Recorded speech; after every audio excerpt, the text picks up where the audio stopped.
The Dance of the Old Men from Michoacan. Its pre-Hispanic origins. Modern aspects and symbolism are explained below.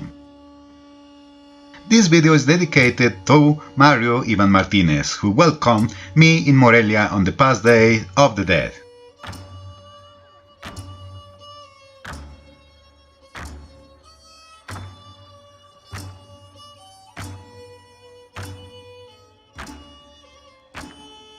The most traditional dance in the state of Michoacan is that of the old men.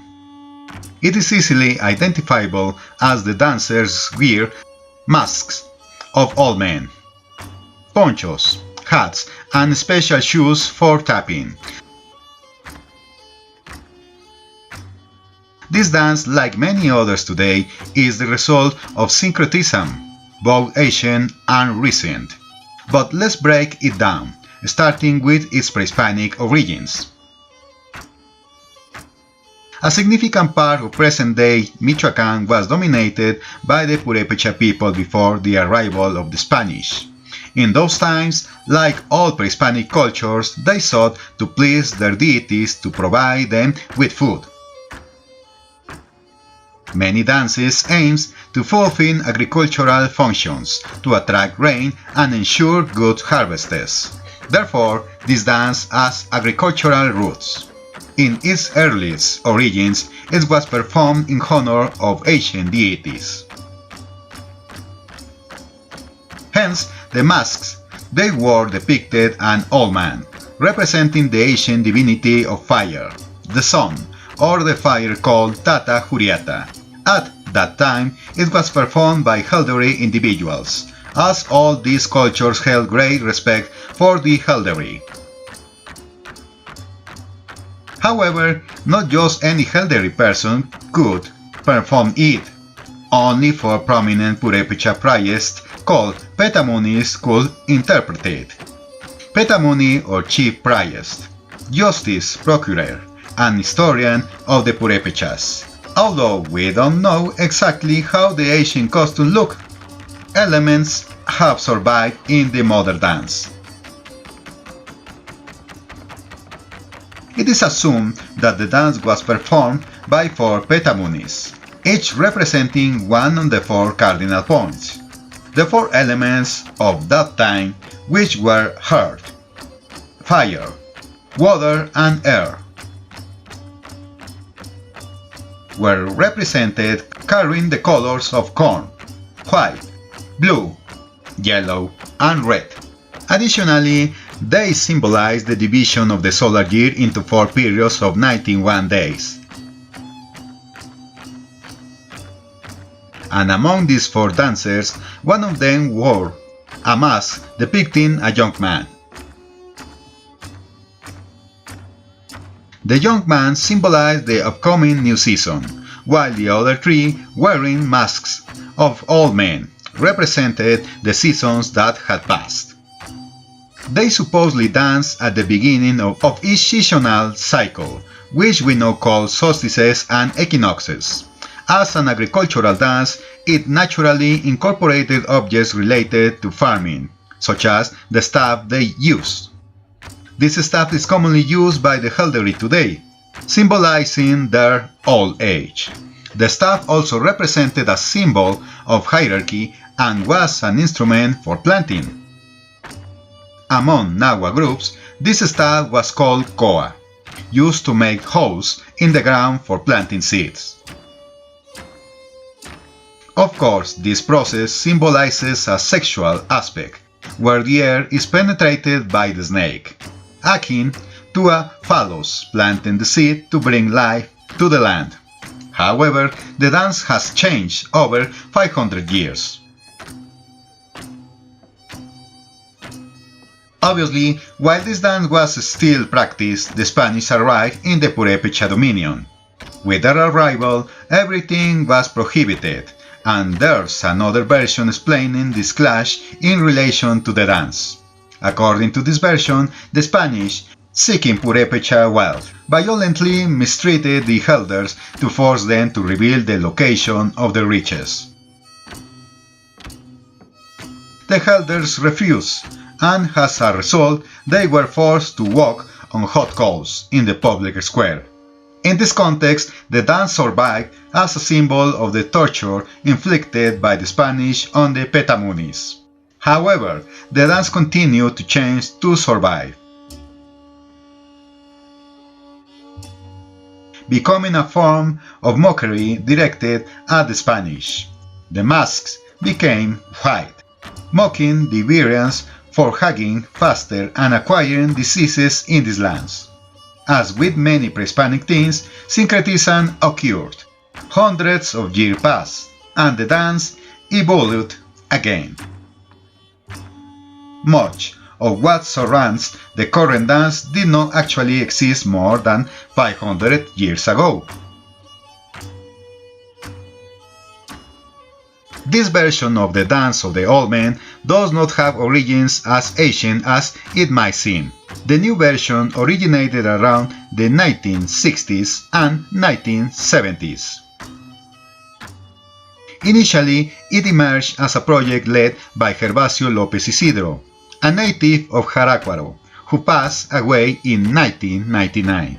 The dance was called the Dance of the Tataqueris, or the Old Men. However, there are two current versions based on pre-Hispanic antecedents, one from the island of Jarácuaro in Lake Pátzcuaro, and another from Charapan.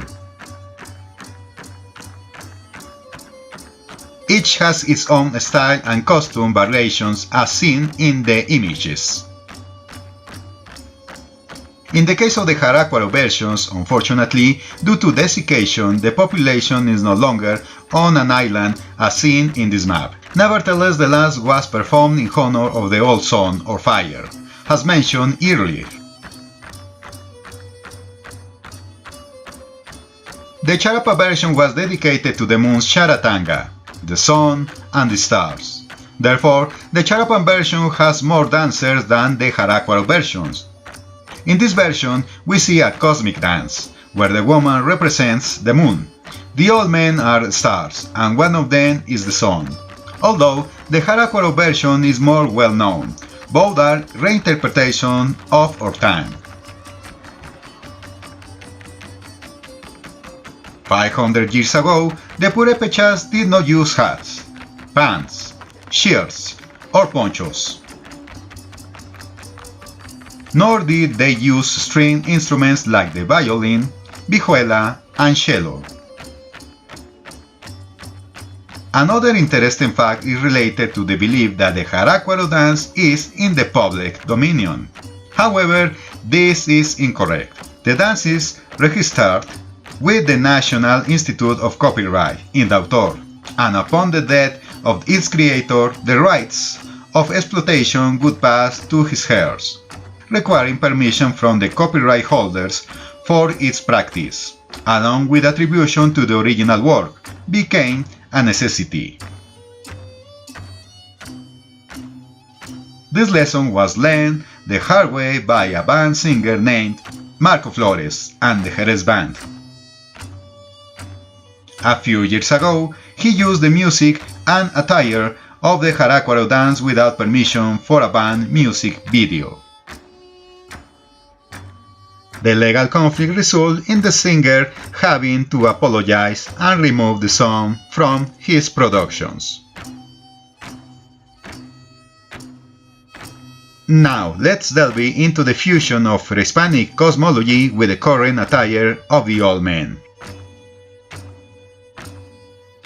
The present day hat is used for fieldwork, to protect from the sun,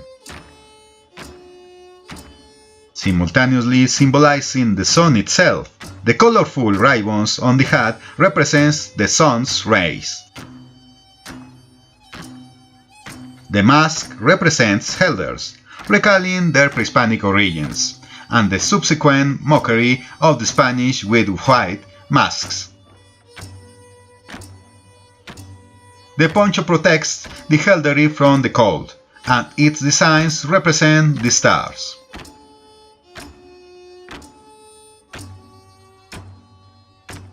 The pants and muslin shirt obviously originated from the Spanish to cover the now called a modest Indians. However, in current clothing, various woven designs on the lower part of the shirt, sleeves, and pants represent the abundance of nature, depicting animals or vegetation. Huaraches obviously enhance the sound of the tapping. The tapping itself serves as calls and requests for rain for the crops. The sound produced while tapping replicates the fall of rain to the earth. The staff, also known as mulita, serves as support for the elderly when walking, symbolizing authority and functioning as an agricultural tool for planting. These are the symbolic elements of this dance. However, this dance was also adapted to praise the baby Jesus, integrated into the Christmas-themed pastorelas. There are various versions, as the dance is performed to the rhythm of pirecuas. The pirecuas, a musical genre unique to the Purepecha's people, originated from religious chants by Spanish evangelizers. The most common compositions for the dance include el guarache, el gustito, la competencia, and el trenecito. Nowadays, it is often performed, typically seeking cooperation from tourists in the main magical towns of Michoacan, such as the capital Morelia, Asencio, Pátzcuaro, and others. This dance has an ancient history and has evolved over time.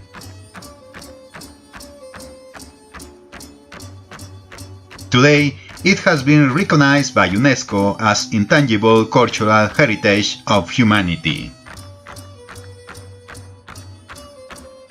The dance has refused to die and has adapted to new people and times for over 500 years.